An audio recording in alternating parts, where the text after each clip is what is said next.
Hello again everybody and welcome back to World Does Magic. My name is Will and I hope you're all having a magical day today. Today I've got another simple, easy card trick that requires pretty much no sleight of hand, I'd say.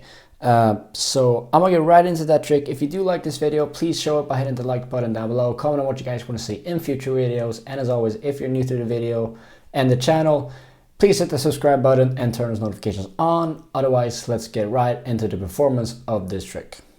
So for this card trick, guys, all I need is a deck of cards. I'm going to use the Monarchs, the purple ones for this trick. I'm going to start off by giving the deck a quick little riffle shuffle. And then I would like you to select any card you like. So let's say you selected a card maybe right over here.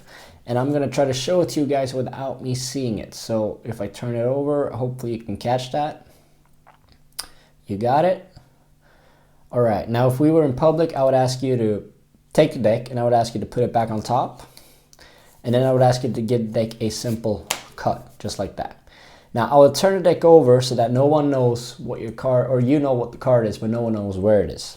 And then I would simply ask you to make a couple cuts. Now, the reason for this is that we want to make sure that the card really is extremely lost in the deck.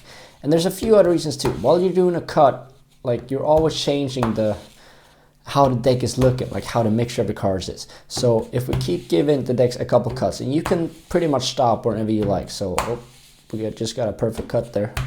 But if we keep going like this, we can stop like right over here.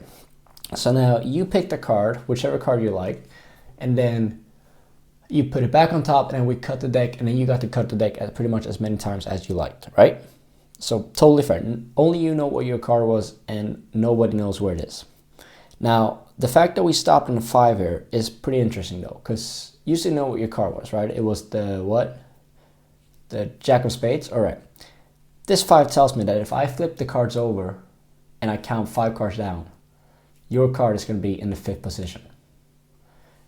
If we turn these cards over and I count down 1, 2, 3, 4, the 5th card you said was a Jack of Spades is your selected Jack of Spades. Now that was a trick, guys. I hope you enjoyed it. Now let's get into the tutorial of this trick. So for this trick, guys, all you need is a deck of cards. Now there is a quick little setup that you have to be aware of, and I'm going to show it to you straight away. It's simply that you need to have the bottom, whoops, missed one card there. The bottom 13 cards of any suit should be in order. Now, if you want to make this better or harder, I'd say, you can mix these up.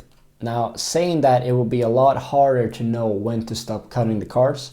But if you are good enough with it, you can say that all the odd cards should be hearts and all the even cards should be spades or something like that. If you're new to this, I'd suggest you keep everything in order, king through ace in the same suit.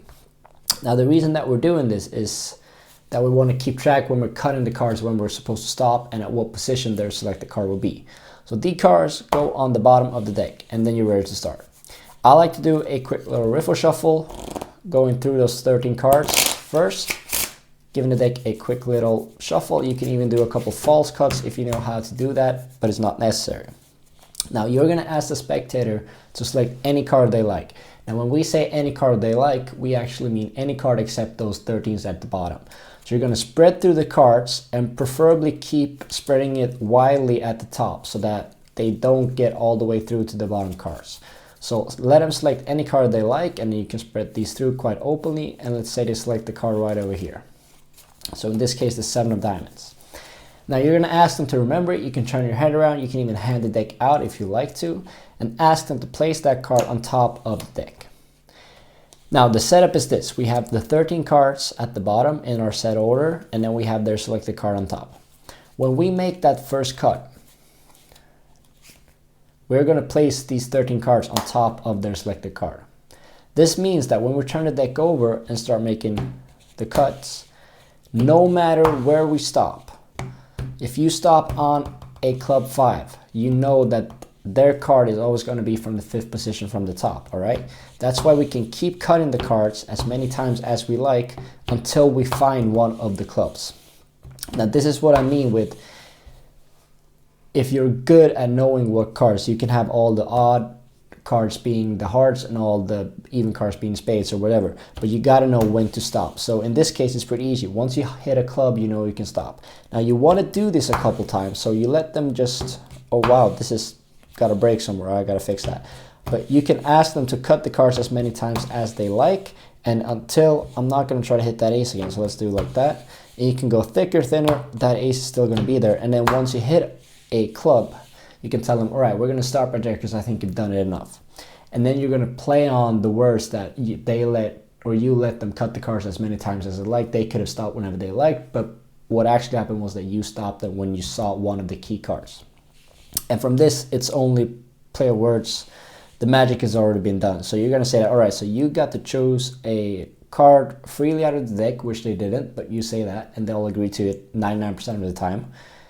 And they then got to cut the cards as many times as they like, which they didn't either, but they're still going to agree with that. And now you're going to say that it's coincidence that the bottom card right now is a 9, which tells me that your card will be the 9th card from the top. So you're going to turn the deck over, and you can hand the deck out if you would like to, and let them count out 1, 2, 3, 4, 5, 6, 7, 8, and 9th card is always going to be their selected card. Now that was the trick, guys. I hope you enjoyed it. If you did, leave a like on this video, comment on what you guys want to see in future videos, and as always, if you're new to the channel or if it's the first time you're seeing me, hit that subscribe button and turn those notifications on. I wish you all a magical day, and I'll see you in my next magic video. Bye.